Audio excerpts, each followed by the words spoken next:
posted just, ayan, January 3rd, 2025. O, ito na. Ang title, Canada pausing applications for parent-grandparent permanent residency sponsorships. Tigil muna ang pag-process at ang uunahin daw po muna kasi ay ang mga na-file na applications last year. Okay. Oh, shout out kay Rice Velasquez. O, buti lang, Rice. Umabot ang iyong application for your mom. Ayan, sa Cavite. Kinabahan ako sa vlog mo, Ina. Akala ko pati yung mga napasa na, mga dre, no? I-hold pa eh. Buti na lang yon, hindi ako umabot, mga dre, no? I mean, hindi na ako apektado kasi nga, last year pa naipasa yung application ni Ermat para sa pagka-PR dito sa Canada. Actually, nakatanggap na ako ng AOR na tinatawag, mga dre, no? Yung katunayan na natanggap na nila yung dokumento ni Ermat para sa application nga ng PR. Kaya lang, ano pa yun eh, kumbaga, ano pa yata nila mga dre, no? Parang i-assess pa nila kung may kakayanan ako na suportahan yung nanay ko pagdating niya rito. So, AOR, hindi pa sigurado yun mga dre, no? Under assessment pa rin ako. Pero, yun nga, pagtapos ng AOR, natanggap ko, ang sumunod na hiningi nila, humingi sila ng iba pang supporting documents mga dre, no? Kasi parang may mali akong nagawa o kaya may kulang akong naipasa. Tapos nung pinasa ko yun, yung sumunod naman, hiningi naman nila yung police clearance. Mga siguro more than a week na mula nung naipasa ko yung police clearance. January 4 ngayon, 2025, no? Ang ano lang, ang tanong lang, kailan uli sila magre-reply o kaya ano ba yung susunod na step mga dre, no? Medyo hindi ko na rin alam. Kaya nag-aantay lang ako. Kung ano man yung instruction nila, doon magpo-proceed. By the way, ako po ang mismong representative ng magulang ko mga dre, no? Akala ko dati hindi ako pwedeng maging representative o ako yung makakatanggap ng mga update at ako rin yung magpapasa ng mga papeles nila nanay. Kasi may option po na kumuha kayo ng immigration consultant mga dre, no? Pwede kayong lumapit sa kanila, sila yung maglalakad ng papel nyo, pero dahil nga masyadong mahal mga dre, no? Ako na yung gumawa ng mga kila Ermat mga dre, no? Ako na yung nag-assist sa kanila at ako na yung makikipag-communicate sa IRCC. Kaya antayin ko na lang mga dre, no, kung ano yung next step. Pero medyo mahaba pa to kasi nakita ko yung anong tawag diyan, yung timings mga dre, no, kung ilang buwan yung pwedeng abutin yung application, especially kung nasa Quebec. Pag nasa Quebec, mas matagal kumpara sa federal lang mga dre, no. Pag sa Quebec, aabutin ng maximum yata is nasa 40 or 48 months mga dre, no. 4 years yata. 3 years or 4 years. Ganun kahaba mga dre, no.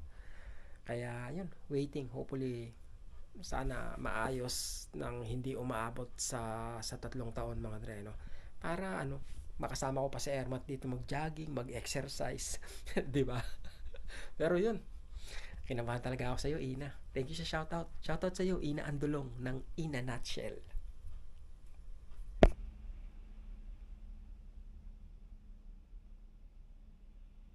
Alas 12 pa lang mga dre, no? Pinasa ko na yung paluwagan. Kasi, paano ba? Ang lamig ngayon na nanonood sa, mga dre, no? Sa Kalamnan. Tapos wala na rin akong part-time kasi tinapos ko na kahapon, di ba? Walang text ngayon. Pag walang text, walang trabaho, mga dre. Kaya, floating ako niya, mga dre, no? Kung saan lang ako agusin. Parang lang, lulutang-lutang sa ilog, mga dre, no? Ganun ang natin, pag wala tayong trabaho. Ganun ang ruta natin.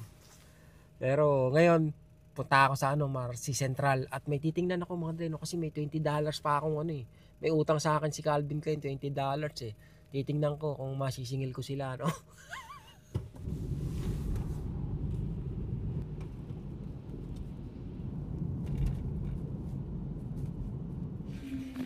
Another day, another window shopping. Tingnan natin, magpakapagod na naman tayo mga dre, no, kakaikot kahit wala nang bibili. Wala naman masyadong libangan mga dre pag winter, no. Ganito lang eh. Alis ka ng bahay, punta ka kung saan, wala lang, para lang masabing masabing social ka, pa-picture ka rito. Pa-picture ka lang sa mga gandang tindahan, okay na yun. Isipin ng mga kakilala mo, buti pa to, pa-shopping lang. Pero pa-picture lang pala ginagawa mo, di ba? Ito yung isa sa mahal na sapatos ngayon mga dre, no. Ano ba to, yung Yung Cloud, no? Cloud Easy. Pero presyo niya hindi naman easy. Mukhang nagkaubusan ng mga pera ngayon, mga dre, no? Ang konti na ng tao eh.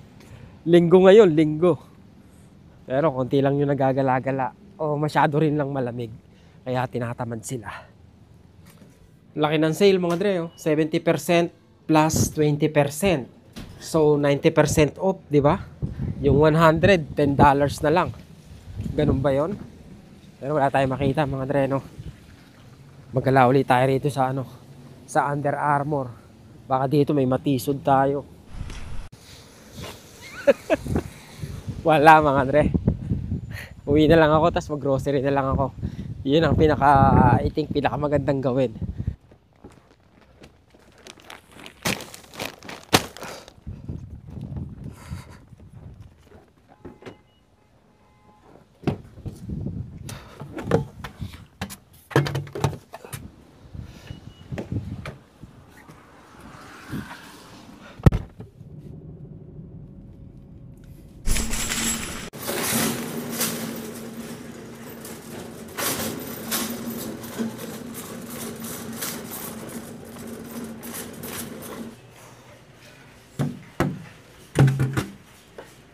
Sana may sale na mga dre, no? Sana may sale na steak.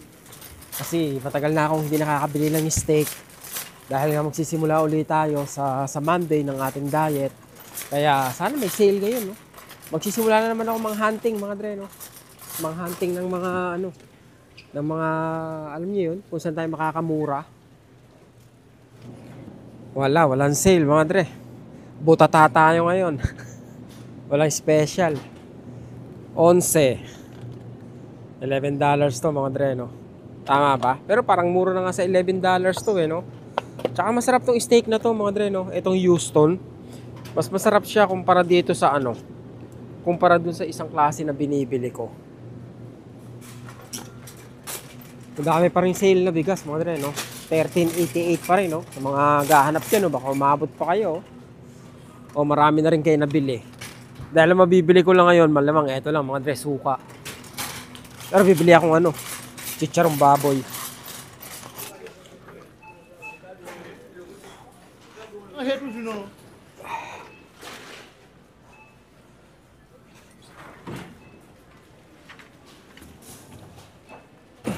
Bumili akong tubig, hatid ko lang kila Joy yung dalawa, sa amin yung isa. Tapos ikot ako rito, punta uli ako sa Walmart, tsaka sa Putay, bibili naman ako ng makakain para mamayang gabi, mga dre, no? Walang sale eh. Sale lang yung pag-asa natin, mga dre, no? Para kahit paano mapahaba yung pera natin eh. Walas, teko. Sana pwedeng itanim yung pera eh, di ba? Didiligan mo lang eh. Didiligan mo lang tubig, tas dadami na, no? Kaya lang, di pwede. Kailangan mo talagang magsumikap eh. Hi, Tito. Hi. How are you? I'm good, how are you? I'm fine. Getting ready for tonight. Okay, I'll close it, Oti, ha? Go ahead, I'll close it. Alright. Okay. Thank you. No worries. Balik naman tayo sa Walmart. Daming ikot, di ba? Titingnan ko pala kung may chicharong baboy dito sa sa Plengke.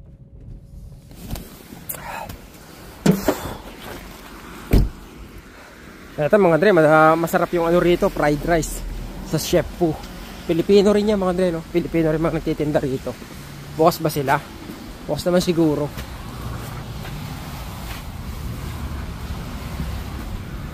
Sarado pala. Dito tayo sa Plengke, mga dre, no? Hindi tayo nagbayad ng parking, bilisan lang natin, no? Tsempuhan lang yan, mga dre, no? Pag malakas ang loob mo, tapos na tsempuhan ka, di tanga-tanga ka. Sorry naman. Pag malas ka lang pag na-tsempuhan ka. Magkano sa chicharon? Pan po yan, 10,000 po yan. Wala na bang mas mamahal pa? 20. 20 ba? 20. Balita, Happy New Year. Happy New Year. Kumusta ba? Busy pa rin, ha? Ikaw naman, brother. Ganun talaga yun. Nasa sir. Sir. Halo mo. Oh, thank you. Nasa Brunei pa ako. Pinahalo na kita. Di ba? Hindi, follower mo pala yan, kuya. Ikaw talaga. Vlogger yan. Rice, bilas. Di ba may kung kang swing mo sa Pinas. Damit ko sa mga sa Duktan. Dito rin lang kayo nakatira. Sa ako mas. Kailan kami follower mo doon? Pag nag-promote ako dito, hinahanap ko nga namin. Hindi ka namin makikipon. Mascos may tropa, parang si Bon ah. Oh, si Bon. Kilala mo? Ko si Bon. Oo. Kilala, tropa ko yun. Sabihan ni Bon. Yan, doon lang kami na Bon. Oo. Kapit-bahay lang yun. Ang pangalan niyo, sir? Yan. Nice meeting you, thank you. Tinan mo sa mga follower mo. Sama ka sa vlog. Mapapicture ka lang, mabayag ka. Apuram Abay, ka. anak ko niya. Oh, magkababayan pa kayo. Shout out. Ito na. Bro. Oh, oy, thank you. Nice to meet you po. Ano sa'yo ngayon, nakita na talaga kita Yun. yung person. Thank you po. Bating kami dito. 2023. Subscriber mo. 2023. Ay, thank you po. First time namin punta Montreal. Hinanap ko namin dito. Saan ka nagkatrabaho? Sa Terbon. Terrebon? Thank you, oh. Thank you, sir. Oo. Ingat. Good luck. PR. Papi-PR na ba? Yeah. Good luck. Tingnan pala natin yung mga tinda nila, mga din, no? Parang chicken skin yun, ah. Chicken skin ba yan?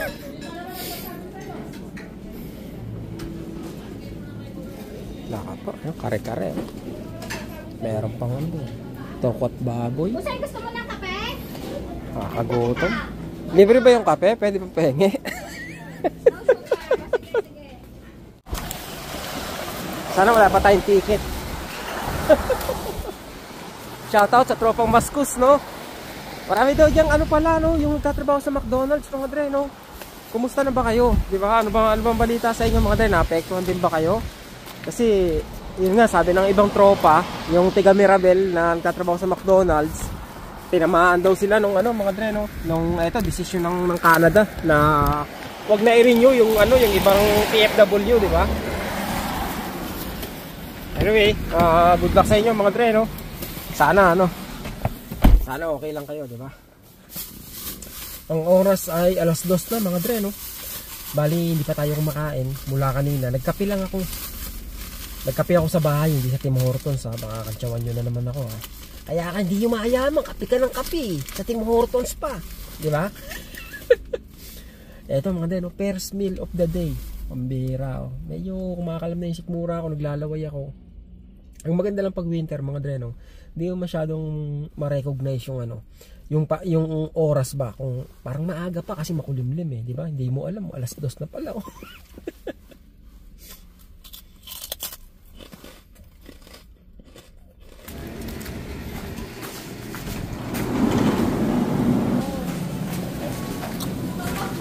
Dito na naman tayo sa Putay, mga dre, no? Bili lang tayo ng kamote, tsaka ng, anong tawag doon, sayote. Kasi maggagawa ako ng ano, mga dre, no? Ng, anong tawag dyan, yung may sayote na manok, mga dre. Tinola. Tinolang manok.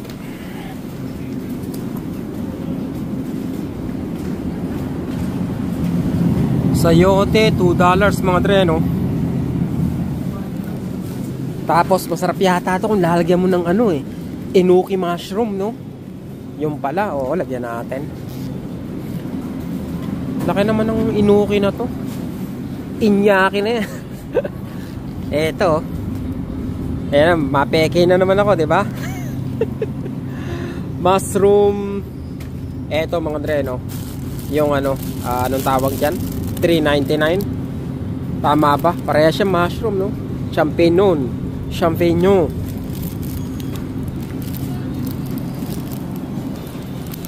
Kamote. Paborito nating kamote. Yan, no? Ang pangit nung nabili namin nung nakaraang araw, mga dre, no? Anong tawag dito? Maugat ba? Tsaka dry na. Oo, pinachap-chap na natin para marami tayong panabaw. Pansigang, tsaka ito baka. Oh. Ito $7 lang to, eh. Ito $12. Yung what? Buto-buto ng ano, baboy tsaka baka. Parang ikaw yung sa vlogger ah. Ako nga po. Dahil nga pinapanood ah. Thank you. Dami kang ginagawa. Oo, medyo busy. Lang sa kamukha. Ito sa kamukha. Nabosesan nyo lang ako. Boses sa kayo mukha. Akala ko yung mukha, hindi eh. Ay yung mukha, marami ka. Rek. Boses. Hindi ka nakatira. Apo. Sabi ko nga ba eh. Buto mayaman ka ito. Nako po, sana nga po eh. Kaya ka pa sa tip. Hindi ba nang umuwi ka? Apo. Sana nga mayaman na, ano? Dami ka na. May kasambahay ka. Debit? Kaya kinikita mo sa YouTube, sa palagay ko. Hindi po, tama lang pong ano, makabayad sa ano, sa apartment. Sabi ko, kaya kami nakatira sa bago noon, bagot lang. Lumipat lang po. Sana po kayo ngayon? Sa Silveran. Okay. Medyo malayo po Sige po. Thank you. Shout out po. Sama kayo sa vlog? Sama kayo sa vlog? Oo. Oo. Baka may shout out kayo. Shout out to my Mrs. nyo. Mrs. at mga anak. Sige sir, thank you. Okay, thank you. Thank you. Yun na, mag-provide ka kayo. Thank you sir. Nakakatuwa naman, marami tayong nakita ngayong mga kaibigan natin, mga Dre, no? Thank you. Akala ko nabusesan niya lang ako yung mukha. Sasabihin niya, parang malayo yung mukha mo kasi mukha kang matanda sa personal. Magkano yung pinamili ko, mga Dre? $41. Yun, no? 41.21, no? Pero marami na yan, mga Dre, no? Yung, yung buto-buto ng baboy. Siguro, 2 lutuan yun. At yung buto-buto ng baka, 1 lutuan lang yung mga Dre, no? Kasi malalaki yung buto nun, eh. Sarap humigop na sabaw na ito.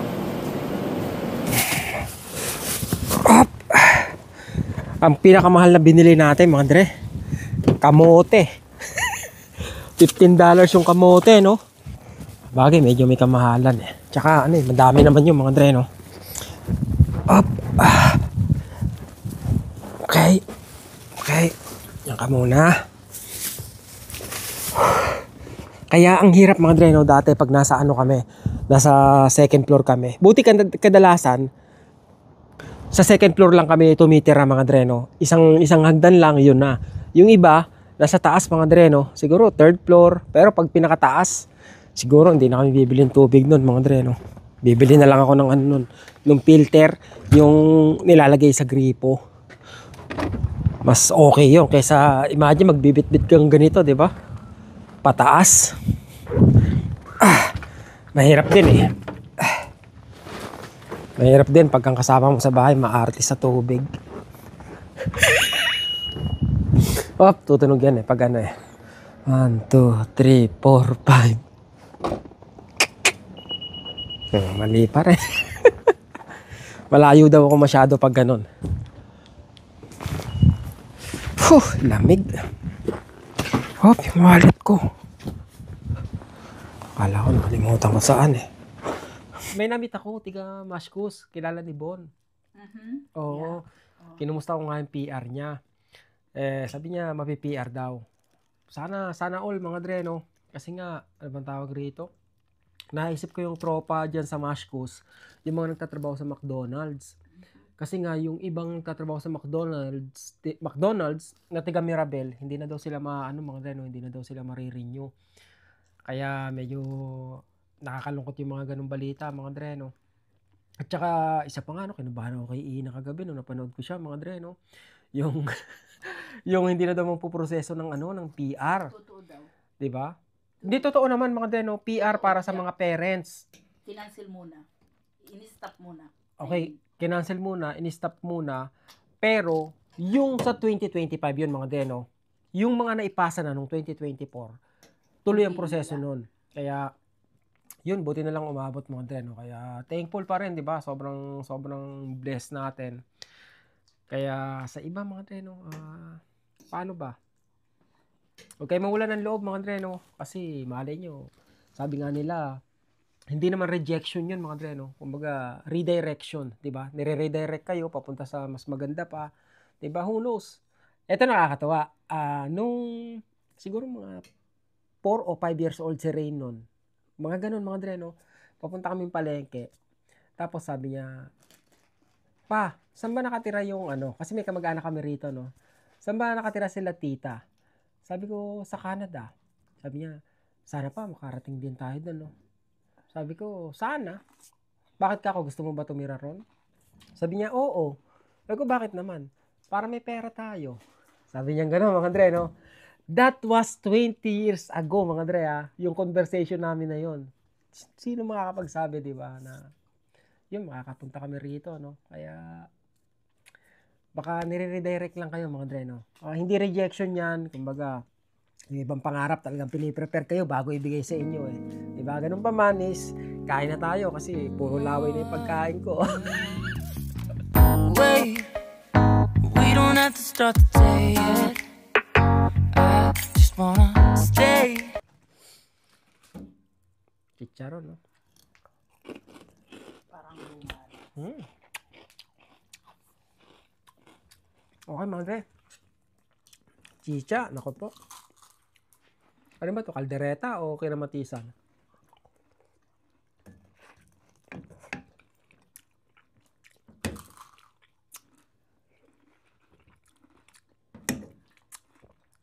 Maasim, no? Parang Italian to, Ha? Yeah. Di ba masarap naman? Hindi ko man nasahan, eh. Ganun.